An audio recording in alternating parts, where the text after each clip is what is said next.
Tapi kamu tidak mengerti, Mawar. Suatu hari nanti kan kita akan punya anak. Apa kamu berharap aku bisa terus hidup berpura-pura sebagai ayahnya, sebagai Fikar? Padahal sebenarnya aku adalah Didi. Ya udah, kalau gitu kita nggak usah punya anak. Kamu nggak mau punya anak hanya karena ingin menyembunyikan identitasku kan? Aku sangat mencintai kamu. Aku nggak peduli dengan apapun.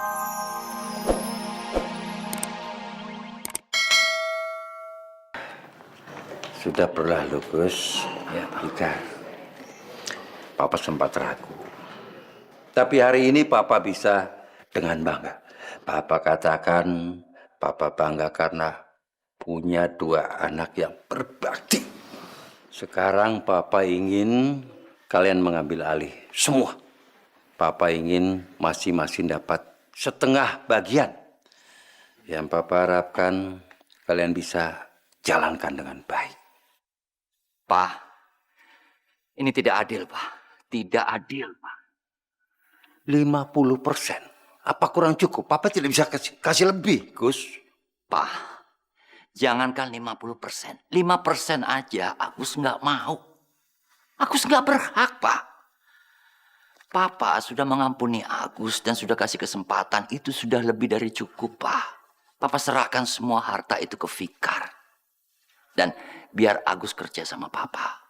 Agus akan buktikan bagaimana seorang anak yang berbakti pada orang tua. Itu saja, Pak. Agus sudah cukup. Agus sudah puas. Tapi Gus, ini kan nggak adil. Saya dapat 50% sementara kamu... Fikar, kalau saya bilang tidak, ya tidak. Saya tidak mau bagian sekecil apapun. Saya tidak mau ambil bagian. Kamu ambil semua warisan itu. Dan saya akan kerja sama kamu. Pak, uang dan keserakahan telah menghancurkan kami. Dan kami tidak mau lebih hancur lagi. Kami hanya mau tinggal di rumah yang penuh kasih sayang dan penuh cinta. Baik. Kalau begitu, Fikar yang jadi pimpinan. Dan kamu, Gus, dapat melakukan apa saja yang kamu mau. Terima kasih, Pak. Agus janji. Agus tidak akan mengecewakan Papa. Pak Trisno. Ya, Tuan. Pak Trisno sering mengeluh kalau saya banyak minum minuman keras. Bahkan Pak Trisno pernah memecahkan sebotol minuman keras dan marah-marah sama saya. Betul, Tuan. Sekarang Pak Trisno silahkan naik ke kamar saya. Di lemari saya ada beberapa minuman keras. Silahkan pecahkan semuanya. Pak Trisno, saya nggak bercanda.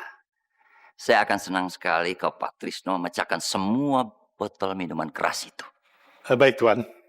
Besok pagi akan saya lakukan. Allah Maha Besar. Waktu umroh, Papa selalu berdoa. Supaya kalian berdua bisa berubah. Sekarang, semua doa Papa sudah terkabulkan. Alhamdulillah. Pak, kita sudah lama tidak mengadakan pesta yang sangat meriah di rumah ini. Minggu depan, kita bikin pesta ulang tahunmu. Bukan itu, Pak. Kita harus merayakan pesta pernikahan di rumah ini. Iya, pernikahan Fikar dan Bu Mawar. Tapi Pak... Enggak, Fikar. Kamu tidak boleh menolak. Kita harus mengadakan acara pernikahan. Papa akan menemui penghulu dan menentukan hari yang baik. Nah, Mawar, saya harus ketemu dengan orang tuamu dan minta restu dari mereka.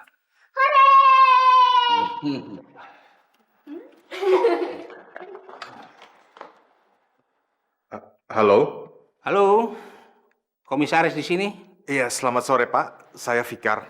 Oh iya, Pak Fikar. Saya bersyukur Bapak telah pulang selamat. Dan saya juga merasa lega masalah ini telah berakhir. Ya, terima kasih Pak. Tapi Pak, sebagai aparat kepolisian, tentunya kami harus mengikuti aturan yang berlaku. Bagaimanapun juga, jiwa Bapak sempat terancam. Jadi kami sangat menghormati sekali kalau Bapak bisa datang ke kantor polisi besok untuk memberikan keterangan. Iya Pak. Tentu saya akan mencocokkan waktunya dulu Pak ya. Oke, baik Pak. Terima kasih. Siapa, nak? Itu tadi komisaris polisi Pak. Dia ingin saya datang untuk memberikan pernyataan. Perlu temui dia. Dia sudah terlalu banyak punya prasangka yang tidak benar. Baiklah, kalau begitu saya pamit dulu. Ya. Saya tidak bisa memaksamu tinggal. Karena kamu belum jadi menantu saya. Baik, antar Mawar pulang. Ya. Iya Pak.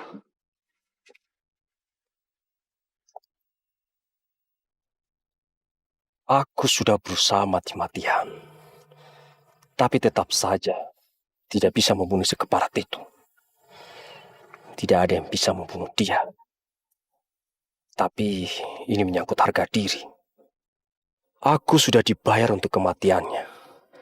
Tapi nyatanya aku tidak bisa menyelesaikan pekerjaan ini. Ini sesuatu yang sangat memalukan. Sekarang apa yang harus aku lakukan? Bagaimana aku bisa mengembalikan harga diriku di dunia kejahatan? Aku harus membunuh Didi dengan cara apapun juga. Tidak ada cara lain. Tidak ada laki-laki manapun yang bisa membunuh keparat itu. Tapi seorang wanita bisa. Ya. Pak, cepat antar saya kembali. Saya lagi nunggu. Kamu pikir apa pantas kita menikah dengan cara seperti ini? Maksud kamu? Biar bagaimanapun juga, kamu kan tahu siapa aku sebenarnya, Mawar. Tapi kan aku udah pernah bilang sama kamu. Tapi kamu tidak mengerti, Mawar. Suatu hari nanti kan kita akan punya anak. Apa kamu berharap aku bisa terus hidup berpura-pura sebagai ayahnya, sebagai Fikar? Padahal sebenarnya aku adalah Didi. Ya udah, kalau gitu kita nggak usah punya anak. Kamu nggak mau punya anak hanya karena ingin menyembunyikan identitasku, kan? Aku sangat mencintai kamu.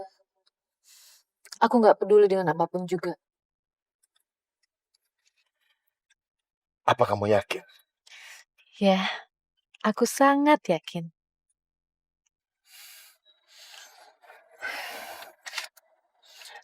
Baik. Kalau gitu kita akan menikah.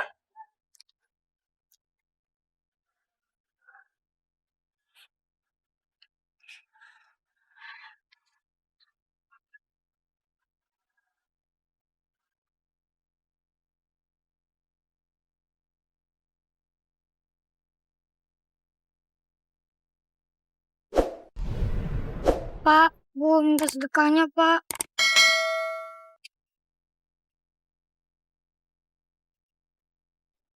Ya Allah, dompetku! Dompet saya! Semua ada di dalam situ! Iya. Baik. Ampun, Pak. Ampun, Pak. Kenapa? Kamu nggak punya orang tua, apa? Punya, Pak. Ibu saya seorang pelacur. Ibu saya punya banyak uang. Tapi dia nggak pernah ngasih saya sedikit pun. Kata ibu saya, kalau saya mau makan, saya harus mencuri dulu. Seperti bapak saya.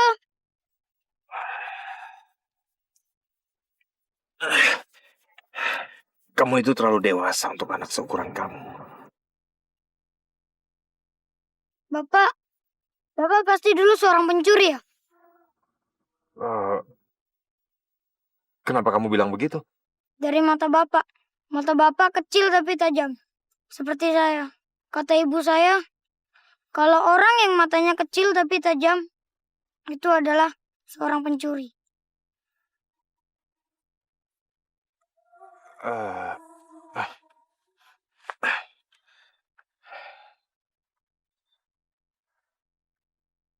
Ini, kamu belilah makan, ya.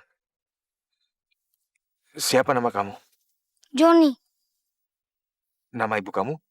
Laras. Bapak juga mau tahu nama bapak saya? Kalau bapak tahu, pasti bapak